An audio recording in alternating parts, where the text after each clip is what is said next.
अजून कसे नाही उलटले हे? उलटले. बसा बसा बसा बसा, सावकाश बसा.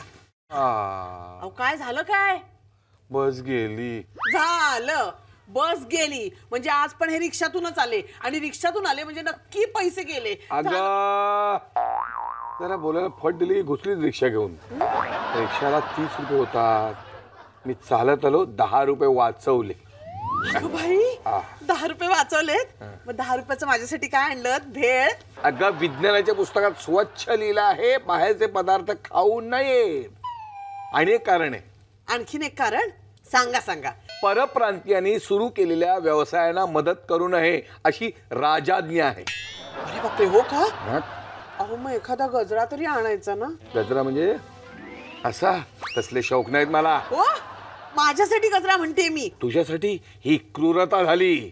माझ्यासाठी गजरा आणणं ही कसली क्रूरता? अगं म्हणजे त्या बिचाऱ्या कळ्यांना असं झाडावरून कचकन असं तोडायचं, अशी सुई दोरा घालायचा आणि ती सुई अशी टोचायची आणि त्या बिचाऱ्या बारीक बारीक कळ्यांना असं असं दोऱ्यांमध्ये असं गुंतवायचं, त्याचा असा घट्ट गजरा करायचा आणि तो कोंडा झालेल्या केसामध्ये असा गुंतवून त्या बिचाऱ्या कळ्यांचं जगणं मुश्किल करायचं. ही क्रूरता नाही तर दुसरं काय?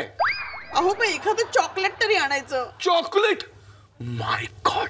अगं चॉकलेटने दात किडतात, त्यामुळे निर्वात पोकळी निर्माण होते. मग ते किडल्यानंतर डेंटिस्टकडे जावं लागणार.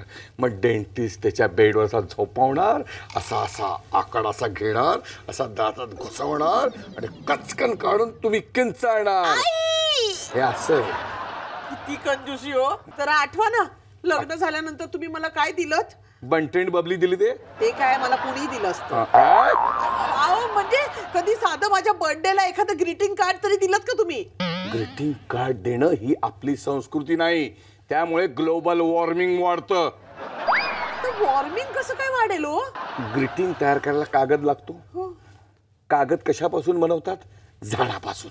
मग कागद मिळवण्यासाठी झाड तोडणार, वृक्ष तोड, पर्यावरणाचा ऱ्हास, मग पाऊस पडणार नाही, सगळीकडे दुष्काळ आणि मग मनुष्य जातीवर संकट येणार.